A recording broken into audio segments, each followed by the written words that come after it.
So stepmom had gotten a new phone number and I didn't have it. I didn't know that. And my mom had given it to me so I could text her because I was trying to inquire about having them for Thanksgiving one year. This was like back in 2019. Okay, so lucky for Kathy, we have the text messages between her and stepmom, November 2019. And let's see if she was really reaching out about Thanksgiving or not. So we know that Kathy doesn't always like to give the entire story when she's making these narratives that really paint her to be the victim or made out to be the bad guy. So today we're going to look at the text messages between her and stepmom that led stepmom to contacting Kathy's mom, Debbie. So on the right hand side in green is Kathy, and on the left hand side in gray is stepmom. So it would appear that Kathy texted stepmom first, and we can't see Kathy's entire message, but it starts out, I want you to close your eyes for 1 second and imagine this scenario in your head. Seriously, close your eyes.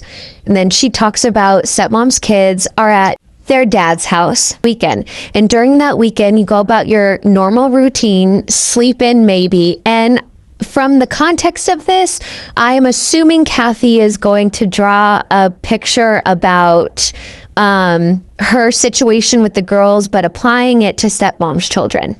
So stepmom replies, your story is nothing but a bunch of fictional stories you create to make yourself into a victim. Lose my number or I'll file a harassment charge against you. The minute you involve my kids was the minute you lost any sympathy from me. If everything that had gone on was so, quote, untrue, then there wouldn't be over 450 pages and videos of evidence to support it. Please save the, quote, I got hacked BS because we both know that's not going to fly. Also, I don't have a vindictive ex-husband and we have not brainwashed the girls, and you are the sole creator of this situation. You disgust me as a mother and as a person. Anyone that would lie about their child being unaliving is sick. The girls are doing well and is still in therapy with improvements daily, but you disregarding their feelings and the reason why and pushing them when they say they don't want to see you right now is only pushing them further away. You have no idea what we say or do to support their relationship with you, but if they don't want to at this point, you need to accept that and work through some of the reasons in therapy. Start accepting responsibility for your actions and stop looking for someone else to blame. Kathy responds with, and you just proved my point. Not one thing you said in reference to me is true. You've brainwashed yourself. You made yourself look like the, quote, hero, and in reality, it's turned out to be nothing but child abuse. And prove the point about brainwashing yourself. How do you know my stories are, quote, lies? Were you there? Right beside me?